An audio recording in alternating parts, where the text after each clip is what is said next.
Podcasting Sprintil Podcast. I'm back. Saya balik lagi ke podcast di episode 10 Irakaria yang masih dong nongol di podcasting Sprintil, masih juga dong beredar di dunia perpodcastan, ya kan? Ya, namanya juga podcast ibu-ibu ya, nongolnya kan sebulan sekali ya. Tapi ini udah lebih dari sebulan guys. Gak apa-apa ya, better late than never. Dan di episode 10 ini makanya lagunya agak-agak milu-milu gitu ya, romantis-romantis gitu. Karena saya mau ngomongin cerita tentang apa ya? Cinta. Oh ya, by the way, ini direkam pada saat malam minggu ya. Jadi selamat malam minggu untuk yang merayakan dan selamat malam minggu yang masih dengerin ya. Kenapa sih tiba-tiba ngomongin malam minggu ya? Karena nih hari ini nih ya gini deh, malam mingguan ibu-ibu ya di rumah aja, malam-malam ngopi pula gitu ya. Terus habis itu sambil makan kacang, nongkrong di tangga gue ngeliatin bulan karena hari ini bulannya tuh cantik sekali, bulan sabit ya.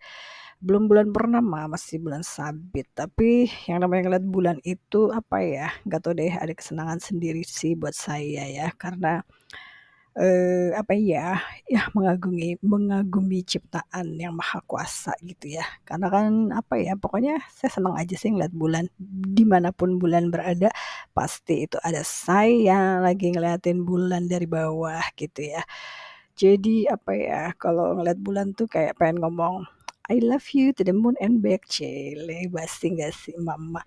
Ya pokoknya bulan itu apa ya, ya banyak lah pokoknya lagu-lagu tentang bulan kan, kayak lagunya Vina kan, oh bulan tolonglah daku katakan padanya ku cinta dia gitu ya kan. Terus ada lagu apa lagi ya, banyak deh. Oh lagu Doel Sumbang tuh, kalau bulan bisa ngomong. Terus ada lagu apa, fly me to the moon and let me sing among the stars. Terus ada apa sih ya, banyak lah pokoknya lagu tentang bulan ya. Coba-coba di komen ya teman-teman. Ada lagu tentang bulan apa yang masih teman-teman ingat atau apa ya, sangat berkena atau mengena atau gue banget gitu ya. Anyway, oh ya tadi ngomongin cinta-cintaan ya, soal cinta-cintaan itu kan gini ya. Kemarin tuh kayak kalau di sosial media tuh ya, tiba-tiba aja gitu gara-gara saya entah kenapa ya, gara-gara lagi nonton video apa sih tuh, Elrumi punya pacar baru ya. Terus oh ya itu kan gara-garanya waktu itu kawinannya siapa tuh namanya, adiknya Atta Halilintar ya. Nah terus kan jadi ada tuh video Elrumi dan Syifa Haju gitu ya, baru pacaran. Terus udah gitu ya udah, ya kan algoritma mengikuti ya. Jadi ya gitu, tiba-tiba jadi kebanyak aja no videonya Syifa Haju sama Elrumi gitu ya di TikTok ya. Dan kebetulan ibu-ibu di grup, ada di WA grup itu ada juga yang kayak ngefans banget gitu, karena kayak oh lucu banget ya, anak muda bercinta kecil kaulah muda. Ya pokoknya gitu deh, jadi banyak yang support gitu ya Elrumi jadian sama Syifa Haju. Jadi apa ya, dibilangnya itu kayak cinta ugal-ugalan, mencintai secara ugal-ugalan, meratukan, apalah istilah anak zaman sekarang gitu ya. Eh, kalau zaman saya sih biasa aja sih, nggak gitu-gitu amat ya. Maksudnya nggak pakai istilah-istilah cinta-cinta ugal-ugalan ya, cinta mah cinta aja, naksir mah naksir aja gitu kan ya. Nembak mah nembak aja gitu, nggak usah pakai kayak gitu-gitulah istilahnya. Nggak tahu lah, itu kan istilah anak-anak sekarang ya, anak-anak Gen Z, umuran anak-anak gue. Anyway, oh ya, saya tuh kan baru ngeh aja ya kalau anak-anak sekarang tuh kayak punya istilah love language gitu ya. Jadi kayak love language lo apa? Atau love language pacar lo apa gitu ya. Apa sih love language? Terus lalulah si mama ini mencari tahu gitu ya.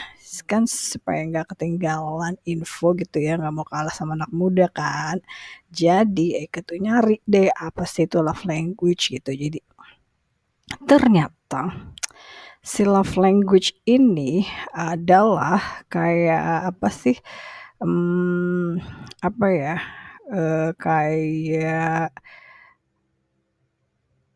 apa ya, jadi kalau pacar tuh ke lu kayak gimana gitu kali ya, kalau kata anak zaman sekarang ya. Sebenarnya sih, konon katanya itu love language atau bahasa cinta itu adalah ya cara seseorang mengekspresikan atau menerima cinta dalam sebuah hubungan gitu, dan emang istilahnya diperkenalkan pertama kali oleh Gary Chapman, di bukunya The Five Love Language, The Secret to Love the Last, yang sebenarnya udah dirilis dari tahun 92. Tahun 92 gue masih SMA tuh padahal ya, tapi nggak kenal sih gue istilah-istilah love language-an ini gitu ya. Love language-an ini. Tapi konsepnya ini baru menjadi populer di kalangan Gen Z sekarang ya, karena gitu sering dibicarakan di media sosial gitu ya. Supaya apa katanya, supaya memahami cara terbaik untuk menunjukkan kasih sayang sama pacarnya itu kayak gimana gitu katanya mak-mak. Jadi ibu-ibu ya yang nggak tahu istilah love language atau belum tahu ya sama kayak saya gitu, apa sih gitu. Gue telat baca bukunya berarti ya, karena itu bukunya udah dari tahun 92 ternyata. Sementara sekarang udah tahun 2024 ya. Udah jauh tapi nggak apa-apa, seperti yang gue bilang, better late than never ya kan. Terus ya itu ternyata ada 5 jenis love language itu katanya ya. Satu katanya gitu ya, eee, words of affirmation atau kata-kata afirmasi, yaitu kayak ada orang yang love language-nya ini kayak sering, memberikan kata-kata pujian, dukungan, apresiasi gitu, kayak misalnya, "Oh kamu hebat banget sayang," gitu, kayak, eee, "Wah, you're the best darling," atau apa ya, "Cinta kamu, baik sekali," apalah-apalah gitu ya. Agak gombal nggak sih kalau words of affirmation ini? Tapi enggak deh. Bagus sih, kata-kata afirmasi itu karena, saya sendiri melakukan juga sih kata-kata afirmasi untuk menyemangati diri sendiri gitu. Jadi, kalau pagi bangun tidur gitu kan, kalau ngaca gitu, "Hai cantik," gitu, "Hai beautiful," kayak bukan GR sih, tapi kayak biar pagi itu saya jadi semangat gitu, terutama kalau saya lagi mau ada acara gitu ya. Jadi ya kayak menyemangati dirinya gitu kalau udah selesai dandan kan mau pergi, mau ada acara gitu misalnya dan harus tampil di depan orang banyak, ya itu, eee, pasti saya afirmasi diri saya sendiri gitu kan, juga gitu. Dan, apa ya, mungkin itu juga sih yang sering saya lakukan sama anak-anak waktu kecil ya, waktu mereka masih SD gitu ya, pasti saya bangun tidur tuh ngebangunin mereka dengan kata-kata afirmasi gitu, kayak, "Bangun dong Nay, anak baik, anak soleh, anak soleh, anak solehah," gitu. Terus buat yang anak cowok juga gitu, "Kakak bangun, kakak anak baik, kakak anak soleh," gitu-gitu deh. Jadi kayak, apa ya, biar semangat gitu ya. Kalau mereka punya apa-apa juga pasti, atau berhasil melakukan suatu, "Oh ya hebat nih kamu," gitu. Pasti saya akan memuji mereka gitu karena, sebagai apa ya, apresiasi aja untuk anak-anak yang sudah berhasil melakukan sesuatu gitu, biar semangat gitu ya guys. Jadi itu yang pertama katanya, words of affirmation atau kata-kata afirmasi gitu ya. Terus ada juga yang love language-nya itu adalah, waktu yang berkualitas, jadi quality time gitu ya. Mungkin untuk yang pacaran jarak jauh atau LDR atau, apa ya, sama-sama sibuk gitu mungkin, jadi love language-nya itu adalah meluangkan waktu bersama gitu pada saat memungkinkan. Jadi, ya itu quality time gitu ya, quality time ya jalan-jalan, nonton, jauh dari ponsel ya kalau zaman sekarang, karena ponsel kayak mendekatkan yang jauh tapi menjauhkan yang dekat, ya kan, bener gak sih? Padahal sebelah-sebelahan tapi yang satu sibuk ngeliat handphone, yang satu sibuk ngeliat TV misalnya, atau yang satu sibuk sama handphone, yang satu sibuk sama handphone-nya juga gitu ya, terutama untuk yang orang-orang yang sudah menikah, usianya sudah lama pernikahannya. Ada juga yang gitu, ya kan? Jadi ada yang, apa namanya, bahasa cintanya itu, meluangkan waktu yang berkualitas untuk pasangannya gitu kan. Terus ada juga yang, sering, atau love language-nya itu adalah yang ketiga tuh, receiving and giving gitu, kayak apa sih, kasih hadiah gitu kan. Nah, ini jadi kayak ada juga orang yang seneng banget dan merasa dicintai kalau dia menerima hadiah yang dari pasangannya. Apakah hadiahnya itu hadiah harus mahal, cincin, emas, permata, berlian, enggak juga gitu. Karena hadiah-hadiah kecil itu sebenarnya sebagai pengingat ya. Ya kayak simpel-simpel aja sih, pergi dari mana pulangnya bawa oleh-oleh gitu kan, atau enggak pergi keluar kota, keluar negeri, pulangnya bawa oleh-oleh untuk orang yang disayangi gitu kan. Karena kan ada keingetan lah ya gitu ya, ada apa sih namanya, ya, seneng aja diingat gitu kan, "Oh ya inget nih pada saat pergi ke sini, oh ya inget nih si ini senang ini," gitu kan. Gitu, ada juga yang gitu. Terus, apalagi ya, oh termasuk ngasih bunga, ngasih surat cinta, ngasih note kecil gitu ya, pakai Post-it juga itu sebenarnya bagian dari yang love language juga gitu ya. Terus ada lagi yang keempat itu act of service alias ya, apa ya, bukan pelayanan ya, tapi apa sih, sering, apa ya, gentleman sih kalau saya ngelihatnya. Jadi kalau cowok-cowok yang punya love language-nya acts of service itu kalau menurut saya sih kayak cowok-cowok yang gentleman ya, kayak misalnya bukain pintu gitu kan, terus kayak misalnya, ceweknya mau duduk, ngedorong kursinya gitu kan, ngebukakan kursi atau nolongin apa sih, hal-hal simple things gitu yang kayak, tapi membantu gitu kan, atau jagain ya, ya kan, kayak apa ya, mmm ngambilin air gitu kan, bukain tutup botol gitu misalnya, ya simpel-simpel gitulah ya, gitu. Ada sih orang yang merasa dicintai ketika pasangannya atau temannya atau sahabatnya itu melakukan sesuatu untuk membantu mereka gitu. Ya gitu deh, atau enggak bantuin bikin PR ya kan kalau masih sekolah atau, bikinin makan malam gitu ya. Ya gitu deh, ada yang senang ya. Seperti itu, misalnya apa ya, breakfast in bed gitu ya. Saya sering juga sih itu, eee, apa ya, ya sama waktu anak kecil juga sering gitu, bangun tidur biar bangun ya bikinin makanan aja, pasti begitu mereka mencium bau makanan ya kan, langsung terngiang-ngiang kan, langsung wanginya langsung ingat dan langsung bangun gitu ya. Dari apa ya, ex service ini sebenarnya, apa ya, kalau orang yang seneng begini ada juga sih yang risih sih ya, tapi kalau yang seneng sih mereka pasti merasa dicintai gitu ya, merasa diperhatikan. Tapi ada juga yang risih sih, ada juga yang orang kayak gitu, yang apa sih, "Apaan sih dilayan-layanin," gitu, kayak, "Aduh nggak usah deh kayak gitu." Tapi dari acts of service ya, yang saya agak risih sih sebenarnya kalau ngelihat cewek dibawain tasnya sama cowok. Nah itu saya agak-agak risih ya kalau ngelihatnya di tempat umum, kayak kalau misalnya tasnya gede, koper berat gitu ya, nggak apa-apa. Koper gede berat dia nggak kuat gitu, is okay dibawain ya, ditolongin, diangkatin misalnya pas lagi naik pesawat atau kereta gitu. Tapi kalau misalnya kayak buat jalan-jalan ke mall doang gitu, terus dipegangin tasnya, ih enggak deh gitu, kayak, "Apa sih lu cewek kayak nggak bisa bawa tas sendiri aja," gitu kan. Soalnya tasnya tuh tas-tas cewek gitu, masa lu nggak kasihan sih laki lu bawain lu tas cewek gitu kan, aneh gitu. Kecuali tasnya tas, ransel gitu ya, nggak apa-apa. Atau kayak udah nikah gitu misalnya, bapak-bapak sama ibu-ibu anaknya bayi gitu kan. Kan pasti ibunya tuh bawa tas tuh biasanya 2 tuh, satu tas perlengkapan bayi, satu lagi tas, apa namanya, satu tas tas tangan ibunya gitu kan. Nah itu kalau itu dibantuin is okay. Nah, zaman dulu kan tas-tas bayi itu pasti bentuknya ya lucu-lucu ya, tas bayi gimana sih, gambar-gambar luculah, binatang-binatang gitu-gitu. Ya kalau itu sih dibawain nggak apa-apa, karena emang buat ibu yang ibunya biasanya gendong anak, bapaknya bawain tas. Nah kalau itu sih nggak apa-apa ya, eee, malah sekarang-sekarang ini saya kalau saya lihat sih di toko online itu banyak yang jual tas ransel untuk perlengkapan bayi gitu, tapi bentuknya ransel. Jadi kayak kalau dibawa sama bapak-bapak tuh nggak terlalu, apa ya, nggak terlalu imut-imut gitu. Jadi tetap maco bapaknya bawa tas, perlengkapan bayinya ya, gitu kan. Karena ada bapak-bapak yang nggak mau loh bawain tas perlengkapan bayi karena malu. karena ya kan tas perlengkapan bayi tahu dong bentuknya lucu-lucu gitu.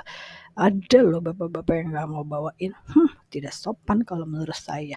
Kasihan dong masa semuanya dibawa sama ibunya kan, udah gendong bayi, bawa perlengkapan eee, bayi gitu ya, terus bawa ini juga, bawa tas sendiri kan. Hello kamu laki-laki, gimana sih? Itu mah, bukan hanya laki-laki ya, maksudnya orang secara umumnya aja ngeliat orang kebanyakan bawa barang ya bantuin kali ya gitu, bukan diliatin aja, gitu guys. Terus yang terakhir nih ada physical touch katanya ya. Ini adalah orang-orang yang love language-nya ini, senang dengan sentuhan fisik gitu ya. Bukan mesra-mesraan yang porno-porno gimana ya, tapi kayak sentuhan fisiknya tuh kayak cuman peluk, cium, atau mengelus rambut, atau toyor-toyor manja gitu ya.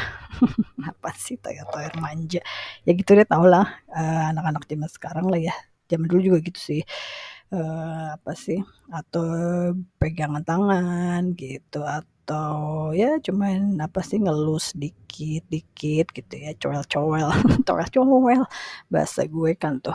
Ya pokoknya gitu deh physical touch tau lah ya gitu. Jadi bukan yang bermesraan yang gimana gitu, tapi yang, eee, apa ya, ya cuman ngelus pipi atau ngelus rambut gitu ya, atau pegang tangan, pegang jari gitu-gitulah ya. Ada orang yang senang dan merasa dicintai kalau dia melalui sentuhan fisik gitu ceritanya guys. Nah tapi, apakah kalian sudah menemukan love language kalian? Kalau saya kayaknya semuanya ya. Saya semuanya sih. Kalau mungkin ya kalau anak-anak masih muda mungkin masih ada enggak semuanya gitu. Tapi kalau buat ibu-ibu ya apa sih yang enggak buat anak, buat pasangan, buat keluarga pasti dilakukan ya kan.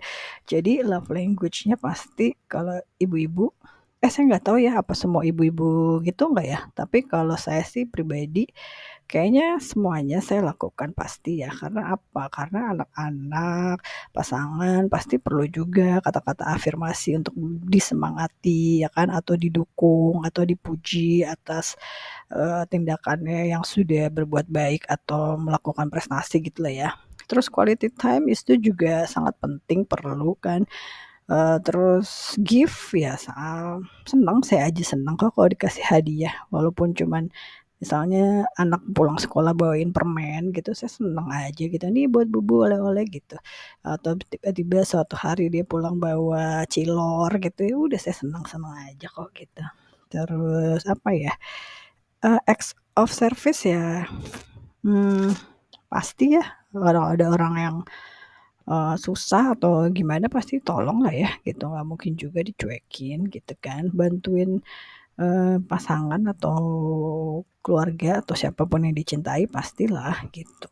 Mmm, apalagi emak-emak lah ya pasti apa sih yang enggak buat anak, buat keluarga ya kan. Physical touch juga sama lah saya senang masih unyel-unyelan sama anak-anak ya, karena apa ya, eee, kalau dari kecil sih maksudnya udah dibiasain ya peluk gitu kan, apa ya, ya biar tetap ini aja.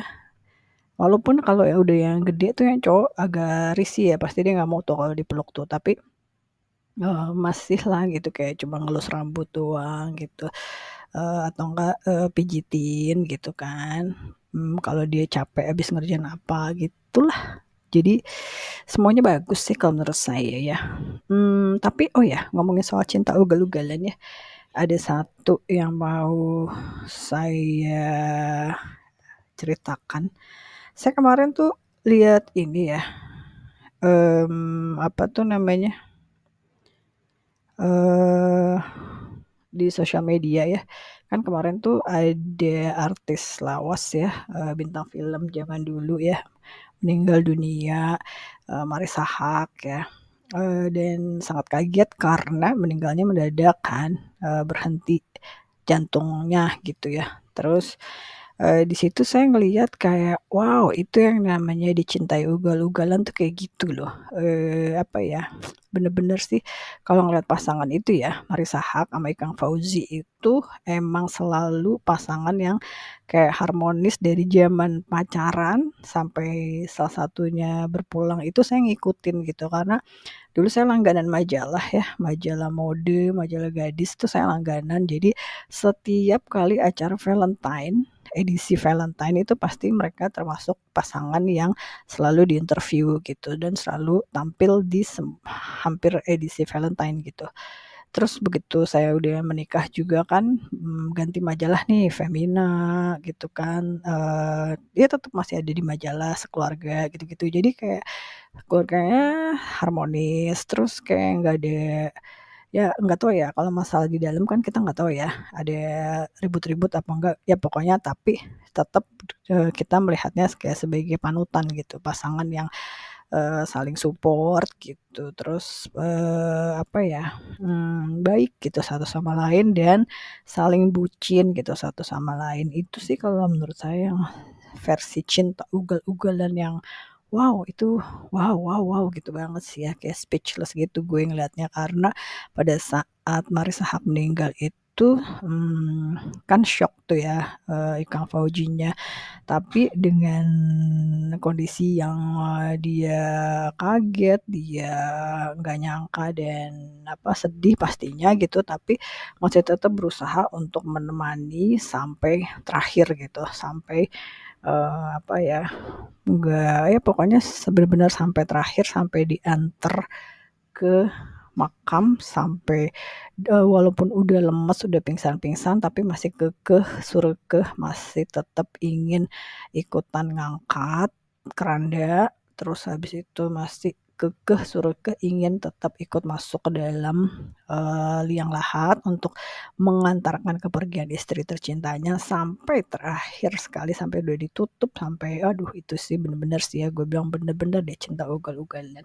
Udah gitu kan belum 40 hari, ternyata kan memang ada jadwal show yang sudah harus dilakukan, yang kontraknya tuh udah ada sebelum kejadian, berpulang gitu kan. Jadi, ada acara lintas Melawai itu ya, yang di Blok M, eee, tampil pertama kali sesudah meninggal istri tercintanya, tapi itu nyanyi tuh masih dengan kondisi yang udah pasti sedih lah ya gitu, tapi kuat banget gitu, suaranya masih tetap fit, terus nyanyinya juga masih jingkrak-jingkrakan fit juga gitu, kelihatan sih anak-anaknya, keluarganya semuanya mendukung dan, apa ya, mmm, mungkin worry pasti ya gitu kan, kalau lihat di sosial medianya gitu, kayak ya pasti takut pingsan atau gimana gitu ya, tapi kuat loh gitu dan yang ugal-ugalannya lagi itu,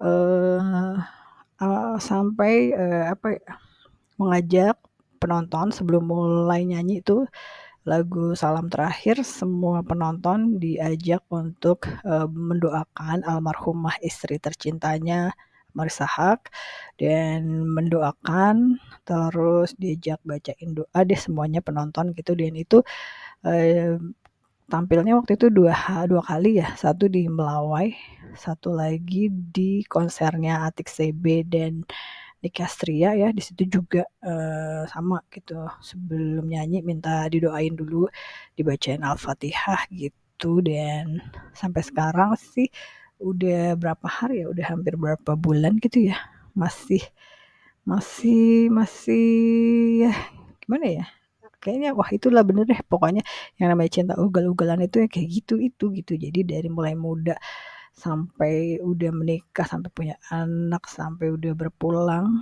itu masih cinta banget sama istri tercintanya gitu ya. Waduh pokoknya hebat deh itu Mas Ikang Fauzi ya, sama almarhumah Marissa Haque ya. Aduh itu panutan ya, boleh dicontoh tuh teman-teman ya, adik-adikku. Mmm, ya gitu deh ngomongin soal cinta ugal-ugalan. Jadi ya, bagaimana kalian cintanya ugal-ugalan? Apakah pernah dicintai ugal-ugalan sama seseorang? Saya pernah nggak ya? Pernah sih kayaknya ya, yang kayak kekeh gitu, yang udah dibilang nggak mau, tapi tetep we kekeh gitu ya. Ya gitu dah, rahasia lah pokoknya. Anyway, ya udah deh, segitu aja dulu ya malam mingguan kita hari ini, ngomongin cinta ugal-ugalan and love language. So, eee, semoga malam ini dan selanjutnya selalu penuh cinta buat teman-teman semuanya di akhir-akhir bulan Desember ya, yang sudah mau tahun baruan, semuanya tetap semangat dan ya udah deh gitu aja ya, Irake. Pamit dulu, selamat malam minggu, selamat apa ya, selalu mencintai deh sesama dan selalu, apa ya, mmm, pokoknya semoga hidupnya selalu penuh dengan cinta dan kebahagiaan, ciele. Oke oke, ya udah deh Ira, pamit dulu, pamit beneran, bye-bye, sampai ketemu lagi episode berikutnya.